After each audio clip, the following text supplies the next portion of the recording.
Good morning, each and every student as well as the parents who are watching my videos. उन सारे अभिभावक गण को भी हमारा बहुत ही प्यार भरा नमस्कार। आज मैं अभिभावक गण को भी इस क्लास 8 के लिए क्यों मोटिवेट कर रहा हूं या क्या बताना चाह रहा हूं, क्लास में मत जाइएगा, उससे पहले मेरी कुछ बातों को समझ लीजिए। सारे बच्चे भी ध्यान से सुनेंगे। बात यह है कि क्लास 10 के बाद सारे बच्चे जो है, मैक्सिमम बच्चे जो है साइंस की ओर मूव करते हैं। अभी रिसेंटली हमने एक सर्वे भी करा था, तो उसमें मैक्सिमम जो है 80+ % स्टूडेंट्स जो है साइंस की ओर मूव कर रहे थे। साइंस में हमारे पास 2 ब्रांचेस हो जाते हैं, मेडिकल और इंजीनियरिंग। ठीक है, तो मेडिकल के लिए नीट के एग्जाम की प्रिपरेशन और इंजीनियरिंग के लिए IIT का प्रिपरेशन। 10th के बाद सडन जब बच्चा 11th में जाता है तो वो प्रिपरेशन के लिए तैयार नहीं है, उतना ज्यादा सिलेबस का लोड कॉप अप नहीं कर पाता है। मैक्सिमम बच्चे ड्रॉप आउट कर जाते हैं या तो फिर रुक करके एक साल और तैयारी करके फिर से स्टार्टअप लेते हैं। तो वो जो टाइम का गैप होता है, टाइम की जो बर्बादी होती है, वो हमारे CBSE बोर्ड वाले जो बुक्स हैं या एग्जामिनेशंस उनके द्वारा जो कंडक्ट कराए जाते हैं, जो उनके सिलेबस को रिड्यूस कर दिया गया है। ठीक है, ये सच्ची बात है, ध्यान से समझिएगा। तो उनसे वो कॉप अप नहीं कर पाते हैं आगे चल करके। इसलिए हमारे पास ऐसे भी बहुत सारे बुक्स हैं, ऐसे भी बहुत सारे क्राइटेरिया और सिलेबस हैं जिनको बच्चा कवर कर सकता है अपने उस स्टैंडर्ड में रह करके, लेकिन उसे प्रोवाइड ही नहीं किया जाता है, जिस वजह से वो कॉप अप नहीं करता है। तो वैसे ही कुछ बुक्स और सिलेबस के साथ मैं इस न्यू फाउंडेशन बैच जो मैंने अपने चैनल पे स्टार्ट करा है उसे लेकर के आया हूं, और इसमें मैं हर एक बच्चों को वो सारे सिलेबस या वो सारे पार्ट्स बताऊंगा या पढ़ाऊंगा जिससे अभी तक CBSE के बच्चे अनअवेयर थे। ठीक है, तो आज का ये क्लास 8 का हमारा जो सेकेंड चैप्टर है, जिसका लेक्चर नंबर 1, फर्स्ट चैप्टर में डायमेंशंस यूनिट्स हैं जो मैं पिछले कुछ वीडियोस में बताया हूं। ठीक है, तो ये जो हमारा चैप्टर 2 है, जिसमें हमारा kinematics is the name of this chapter, and what topic we are going to cover in this introduction part. The topic is statics, dynamics, kinetics, scalar quantity as well as vector quantity. ठीक है, तो ये सारे topics आज के इस introduction class में cover करेंगे। I hope if you are just student of standard 8 you must have to watch till end, और वो सारे बच्चे भी देख सकते हैं जो अभी स्टैंडर्ड 9th और 10th में है हमारे CBSE बोर्ड से, क्योंकि ये सारे कुछ ऐसे वर्ड्स हैं जो उन्होंने भी पहले के क्लासेस में नहीं पढ़ा था। तो मीनिंग समझने के लिए बने रहिए हमारे साथ वीडियो के अंत तक। तो सबसे पहला हमारा टॉपिक है, ठीक है, statics. Okay, what does this statics means? Before that go to the chapter, name of the chapter that is kinematics. तो काइनेमेटिक्स हमारा आएगा, ठीक है, हम लोग पढ़ेंगे उस पर, लेकिन उससे पहले हम लोग समझते हैं what is statics actually. Okay, so let's see with the definition and along with the understanding. सबसे पहले मैं कुछ एक वेट चार्ट बना देता हूं आज के इंट्रोडक्शन क्लास में जो हमें पढ़ना है। स्केलर वेक्टर अभी मैंने नहीं दिया है, स्केलर वेक्टर हम लोग लास्ट में समझेंगे, apart because this is quite different quantities apart from this thing. Okay, तो ये पहले समझना है आपको कि मैकेनिक्स, ठीक है, ये एक ब्रांच ऑफ साइंस है या फिर ब्रांच ऑफ फिजिक्स बोलिए, फिजिक्स का वो ब्रांच जहां पे हम लोग फोर्सेस का एक्शन पढ़ते हैं। That what happens, effect of forces हम लोग स्टडी करते हैं। तो what happens with the object when the force is applied. ठीक है, किसी भी ऑब्जेक्ट में जब फोर्स अप्लाई करेंगे तो उस ऑब्जेक्ट के साथ क्या होगा, इस तरह का फिनोमेना हम लोग सारी चीजें मैकेनिक्स में पढ़ते हैं। ठीक है, और ये मैकेनिक्स हमारे 2 पार्ट में डिवाइडेड है बच्चों। सबसे पहला स्टैटिक्स, दूसरा डायनामिक्स। जैसा नाम वैसा काम। ठीक है, स्टैटिक्स मतलब स्टेशनरी की बातें हो रही है, मतलब ऐसे भी पॉसिबिलिटीज हैं, 2 पॉसिबिलिटीज है। अगर आप किसी भी ऑब्जेक्ट पे फोर्स लगाओगे तो सबसे पहला पॉसिबिलिटीज, अगर मैं इस बोर्ड पे फोर्स लगाऊं तो या तो ये बोर्ड पीछे गिर जाएगा, या तो फिर अगर मैं थोड़ा कम फोर्स लगाऊं या तो फिर ये बोर्ड होल्ड किया हुआ हो वॉल, तो अगर मैं इस पे फोर्स लगाऊं तो ये बोर्ड ना गिरे। मतलब 2 प्रोबेबिलिटी बन रहे, 2 चांसेस हो रहे, या तो ये गिरेगा आफ्टर एप्लीकेशन ऑफ फोर्स या तो नहीं गिरेगा। मतलब किसी भी चीज पे अगर हम फोर्स लगाते हैं तो या तो वो मूव करेगा, या तो अगर हमारे क्षमता से ज्यादा अगर उसका वजन हो, मास हो, ठीक है, तो हो सकता है वो मूव ना करे। तो ये 2 चीजें हैं। तो स्टैटिक्स में जब ऐसे ब्रांच ऑफ साइंस, यही मैकेनिक्स का ही पार्ट है, इसी का टाइप से, तो स्टैटिक्स में क्या होता है बच्चों कि इस केस में हम लोगों को स्टडी करना होता है जब फोर्स हम लगाएं लेकिन ऑब्जेक्ट मूव ना करे। ठीक है, और डायनामिक्स में हमें स्टडी करने होते हैं when we applied the force and object is started to move, when started to just move in means it is in motion. ठीक है, जब ऑब्जेक्ट मोशन पे आ जाए, हम फोर्स लगाएं, ऑब्जेक्ट मोशन पे आ गया, तो वो पार्ट हम लोग डायनामिक्स में स्टडी करते हैं। फिर ये डायनेमिक्स हमारा चैप्टर के नेम पे डिवाइडेड है। Dynamics is divided into the kinematics and kinetics. अब इन दोनों में क्या है, ठीक है, इन दोनों में बच्चों आपको समझना है कि kinematics is a branch of science, okay, और you can say is a type of dynamics where we are studying about the application of force in a moving object. कोई भी ऑब्जेक्ट जब मूव कर रहा है उसमें फोर्स अप्लाई हो रहा है, तो हम लोग सिर्फ उस फोर्स के बारे में स्टडी करेंगे, वो किस फोर्स का कौन सा इफेक्ट लग रहा है उसमें, उसके बारे में स्टडी नहीं करते काइनेमेटिक्स में, सिर्फ फोर्स के बारे में स्टडी करते हैं, ठीक है। जैसे मान लो ये मार्कर ऊपर से नीचे गिर गया, तो गिर गया, लेकिन किस फोर्स के कारण गिरा, तो ग्रेविटेशन के कारण ऊपर से नीचे गिर गया, क्लियर है। लेकिन हम लोग यहाँ पे ये स्टडी नहीं करते हैं कि इसके कारण क्या इफेक्ट हुआ, उस फोर्स के लगने के कारण क्या इफेक्ट हुआ, clear. But in kinematics we are studying along with the application of force, ठीक है, कि फोर्स लगा, उसके कारण ऑब्जेक्ट मूव किया, अब इफेक्ट ऑफ फोर्स क्या होगा, वो सारी बातें हम लोग काइनेटिक्स में पढ़ते हैं। तो इन सभी का एक एक करके हम लोग डेफिनेशंस देखेंगे, ये तो एक्सप्लेनेशन हुआ, बट एक एक करके डेफिनेशंस देखेंगे तो और भी ज्यादा क्लैरिफिकेशन हमें मिलेगा। Along with the definitions we are going to study the examples also. तो बने रहिए हमारे वीडियोस के साथ। और सबसे पहले हम लोग देखते हैं सबसे पहला डेफिनेशन मैकेनिक्स का। Try to note down in your copies also, notebook के साथ हमेशा मेरा वीडियोस देखोगे बच्चों, ताकि जो भी चीजें हैं वो आप जल्दी से ग्रास्प कर लो और नोट भी कर लो उसी regularly as you are doing in the classrooms also. So let's see about the mechanics. So you can see here we do have the definitions of mechanics as I have told you during the explanation. The branch of physics, ये physics का वो branch है या फिर science का वो part है, science का वो branch है which deals with the effect of forces, कि effect of forces के बारे में हम लोग इसमें study करते हैं किसी भी object पे, किसी भी body पे, ठीक है। So that is known as mechanics. And this mechanics is divided into two categories. One is a statics. We cannot say statistic. Okay, it's a statics, and another one is dynamics. अब statics क्या था, मैंने बताया था आपको बच्चों, जो rest force लगा बॉडी रेस्ट में, ठीक है। You can see the definition.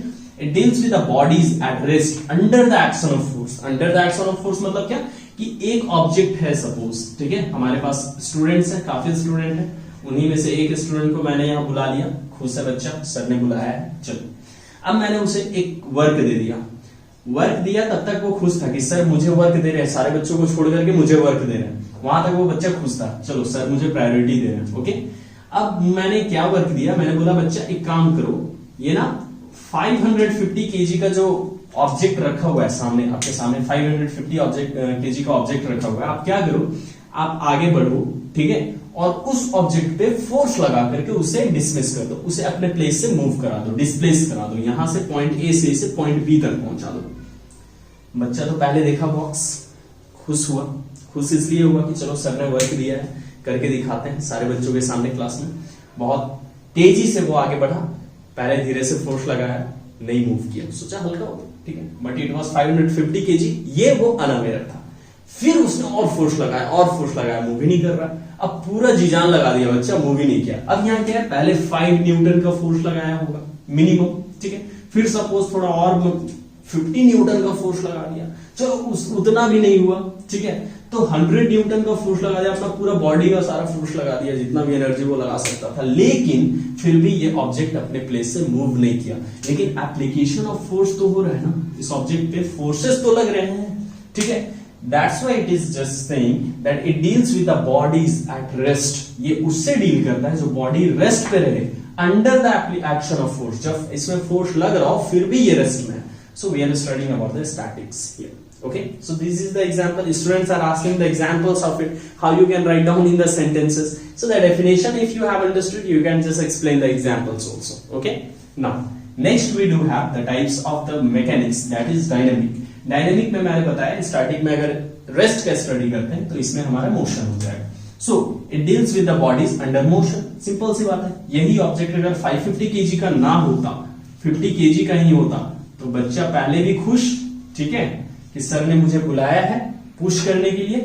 अब पुश करने के बाद ए से बी जब वो पहुंचा देगा ऑब्जेक्ट को 50 केजी का, उसके बाद भी बच्चा खुश, क्योंकि उसने काम कंप्लीट कर दिया। तो काम कंप्लीट करने के बाद अपने मन में बहुत ही बढ़िया खुशी होती है, ठीक है।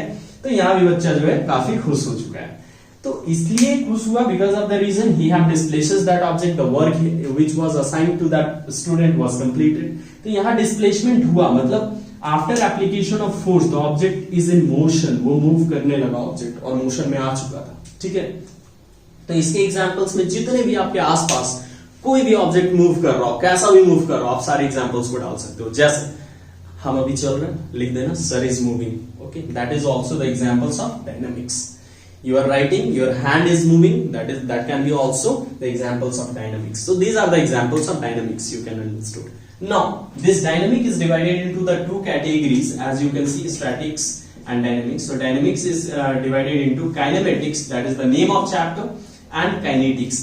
Next we will see the definition of that. But before that I just want from each and every student, हर एक बच्चा का मैं चाहता हूं कि ये जो definitions है नोट कर ले, दिमाग में बैठा ले। I hope so you have understood. So see next kinematics and kinetics definition here. So students, you can see here the definition of the kinematics, and we do have the definition. It deals with the motion. यहां भी देखो दिख रहा है kinetics में भी it deals with the motion. क्यों ये सेंटेंस यूज किया गया स्टार्टिंग में, आप खुद आंसर जानते हो। रीजन इसके पीछे सिंपल सी बात है कि स्टैटिक्स किसके बारे में डील करता था, जब फोर्स लगेगा ऑब्जेक्ट रेस्ट में होगा, ठीक है, मोशन नहीं करेगा। But dynamics, when force is applied on it and object is started to in a motion, तो ये मोशन के बारे में डील कर रहा है। तो मोशन के ही तो टाइप्स है, काइनेमेटिक्स और काइनेटिक्स, समझ में आ रही बातें। तो मोशन का ही टाइप है हमारा, जब फोर्स लगेगा ऑब्जेक्ट मोशन में होगा, तो हम ये सेंटेंस दोनों में यूज करेंगे। सो kinematics it deals with the motion of bodies without considering the cause of motion. ये ध्यान में रखना, without considering the cause of motion, मतलब किस कारण से मोशन में आ रहा है ऑब्जेक्ट, किस टाइप का फोर्स लग रहा है, उन सब कॉज को हम लोग यहाँ पे कंसीडर नहीं करते हैं काइनेमेटिक्स के स्टडी में। But in the study of kinetics we are just considering the cause of their motion. ये ध्यान में रखना, बस इन्हीं कॉज को जहां कंसीडर कर रहे हैं वो हमारा काइनेटिक हो गया, जहां कॉज ऑफ फोर्स को या फिर मोशन को हम लोग कंसीडर नहीं कर रहे हैं वो काइनेमेटिक्स हो गया। ये बेसिक सा डिफरेंसेस है दोनों में, ठीक है ना। और ये दोनों के डेफिनेशंस याद होनी चाहिए, लर्न रखोगे आप लोग, because it is important since you know बेटा that this is the name of our chapter, that is kinematics, okay. अब कुछ फंडामेंटल बातें समझ लेते हैं। ये तो हो गया चलो थियोरेटिकल, हमें डेफिनेशन से एक प्रॉपर वर्ड दे दिया गया फिजिक्स का, तो समझ में आनी बातें। फंडामेंटल बातें ये है कि हम लोग यहाँ पे मोशन और रेस्ट की बात कर रहे हैं, ठीक है। तो कब हम बोल सकते हैं कि कोई भी ऑब्जेक्ट रेस्ट में है, कब बोल सकते हैं कि कोई भी ऑब्जेक्ट मोशन पे है। Listen carefully, we can say a body is in rest when that object is not changing its position with respect to time and surrounding. दो बातें याद रखोगे रेस्ट के लिए, क्या क्या, when an object is not changing its position with respect to surrounding and with respect to time. ये दो पॉइंट एकदम ध्यान में रखोगे बच्चों। When we can say an object is in rest, कब हम लोग बोलेंगे ऑब्जेक्ट रेस्ट में है। ये देखो, ये हमारा मार्कर है यहाँ पे, ठीक है, ये रेस्ट में है या मोशन में है, ऑब्वियस सी बात है सर रेस्ट में है। तो क्यों रेस्ट पे है, ये अब क्यों का रीजन हम लोग समझेंगे। Because it is not changing its position from its fixed point, इस फिक्स्ड पॉइंट से ये अपना पोजीशन नहीं चेंज कर रहा है। कैसे आप लोग जान गए कि नहीं चेंज कर रहा है, क्योंकि इसके सराउंडिंग पे ये जो बोर्ड है या फिर हम खड़े हैं उससे कंपैरिजन कर रहे हो, तो सराउंडिंग से कंपैरिजन करने पे ये नहीं चेंज कर रहा। अगर मैं इसे मूव कराता तो देखो सराउंडिंग से थोड़ा दूर गया, हमसे दूर गया, बोर्ड से थोड़ा सा दूर गया, तो उससे क्या हुआ, ये मोशन पे आ गया। तो रेस्ट कब बोलेंगे, when it's not changing its position with respect to surrounding and with respect to time. देखो टाइम बढ़ता चला जा रहा है, 1 सेकेंड, 2 सेकेंड, 3 सेकेंड, लेकिन ये मार्कर अपने फिक्स्ड पोजीशन पे है। So an object is said to be in a rest, ध्यान से समझोगे, an object is said to be in a rest when it's not changing its position with respect to surrounding as well as it's not changing its position with respect to time. Okay, got it? Similarly, the definition for the motion, okay, an object is said to be in a motion when and that object is changing its position with respect to surrounding and is changing with respect to the time. Understood? The definition is similar when an object is said to be in a motion, when an object is said to be in a rest. Okay, got it? I hope so you have understood. Now moving towards the next, अब आगे हम लोगों को समझना है, तो basic सी बात है, कुछ एग्जांपल्स लेकर के समझ सकते हैं इसे। जैसे सपोज दो व्यक्ति, 2 people are just present in a lift, तो सर लिफ्ट बना देते हैं, ठीक है, इसी तरह का बक्सा होता है, एक बॉक्स होता है छोटा सा, उसमें 2 बच्चे हैं हमारे, स्कूल के लिए आ रहे हैं, स्कूल ऊपर में, स्कूल में लिफ्ट लगे हैं, चलो मान लेते हैं थोड़ी देर के लिए। बेसिकली जो साइंटिस्ट हमारे होते थे मान करके ही चलते थे चीजों को। तो स्टार्टिंग में मान लेते हैं कि हमारे स्कूल में लिफ्ट लगा हुआ है, आप बच्चों को सीढ़ी से ना चल करके ऊपर चढ़ना हो, लिफ्ट से आना है, पूरा खुश है क्योंकि मेहनत नहीं करना पड़ रहा है। ऑब्वियस सी बात है, कम मेहनत करना पड़ता है उसी में आप लोग ज्यादा खुश होते हैं। लेकिन इस बार उल्टा है, मेहनत ज्यादा करना है तब खुशी ज्यादा मिलेगी। ठीक है, अब चलो देखेंगे, दोनों लिफ्ट में जा रहे थे। अब जब एक दूसरे को देख रहे हैं तो सराउंडिंग के अकॉर्डिंगली ना ही उनका पोजीशन चेंज हो रहा है और ना ही समय के अकॉर्डिंगली वो उनका पोजीशन चेंज हो रहा है, ना सराउंडिंग चेंज हो रहा है। तो एक दूसरे को जब देख रहे हैं तो ये एक दूसरे को बोल सकते हैं कि दोनों रेस्ट में है। लेकिन इन दोनों पे जो कड़ी पैनी नजर रखे हुए हैं उनके टीचर यानी कि मैं नीचे से, ठीक है, हाथ में डंडा लिए, वो देख रहे हैं इन दोनों को। तो क्या समझ में आ रहा है कि लिफ्ट ऊपर जा रहा है, मतलब बच्चे ऊपर जा रहे हैं। तो सराउंडिंग जो बिल्डिंग था आसपास का, उसके अकॉर्डिंगली लिफ्ट का पोजीशन चेंज हो रहा है। टाइम के अकॉर्डिंगली ये 1 सेकंड में नीचे थे, दूसरे सेकंड में थोड़ा ऊपर, तीसरे सेकंड में थोड़ा ऊपर, टाइम के अकॉर्डिंगली भी चेंज हो रहा था पोजीशन। तो मेरे केस से, मेरे नजर से अगर देखा जाए तो ये बच्चे किस चीज में है, मोशन में है। इसलिए समझना है कि किस चीज पे डिपेंडेंट हो रहा है। That's why this motion, this word is not fixed, it's a relative. ठीक है, ये रिलेटिव है, इसको हम लोग रिलेट करके समझते हैं। जैसे एक सिंपल सा एग्जांपल्स लोगे, दो ट्रेन है, ठीक है, दोनों ट्रेन ट्रैक पे इस तरीके से है जैसे मेरा हैंड है, एकदम पैरेलल। दोनों के विंडो साइड में, इधर के विंडो साइड में, इधर के विंडो साइड में दो फ्रेंड बैठे हुए एक दूसरे को देख रहे हैं, दोनों रेस्ट में है। ठीक है, दोनों चलना स्टार्ट किया, एकदम पैरेलल चल रहा है, दोनों एक दूसरे को देख ही रहे। ठीक है, अब दोनों एक दूसरे को देख ही रहे हैं, तब भी दोनों रेस्ट में है। लेकिन इन दोनों को एक दूसरे को देखते हुए, ठीक है, ऊपर हेलीकॉप्टर से कोई और देख लिया। अब वो जब देख रहा है तो देख रहा है ट्रेन मूव कर रहा है, ट्रेन मूव कर रहा है, तो किसके अकॉर्डिंगली, सराउंडिंग के अकॉर्डिंगली, तो वो मोशन में। तो यहां पे समझना होगा that motion is actually relative, understood? That's why it is said that motion is relative, it is dependent, understood? Now talking about the quantities, अगर हम लोग क्वांटिटीज की बात करें आज इंट्रोडक्शन क्लास में, तो स्केलर और वेक्टर क्वांटिटीज पे हम लोग डिस्कस कर सकते हैं। क्योंकि जितने भी क्वांटिटीज है हमारे फिजिक्स में, जिस बिना क्वांटिटी का फिजिक्स एक तरह का समझ लो स्केलेटन है। जैसे एक बॉडी का शोल होना जरूरी है, उसी तरीके से इस फिजिक्स का क्वांटिटीज होने जरूरी है। बिना क्वांटिटी का पूरा फिजिक्स का जो है सोल ही नहीं है, वो सिर्फ स्केलेटन है, एक बॉडी। समझ में आई बात? तो सारे जितने भी आपके क्वांटिटीज हैं वो इन दो क्वांटिटीज पे डिपेंड करते हैं। जितने क्वांटिटीज हैं वो या तो स्केलर होंगे या तो फिर वेक्टर होंगे। तो पहले समझते हैं कि ये स्केलर और वेक्टर क्या है बच्चों।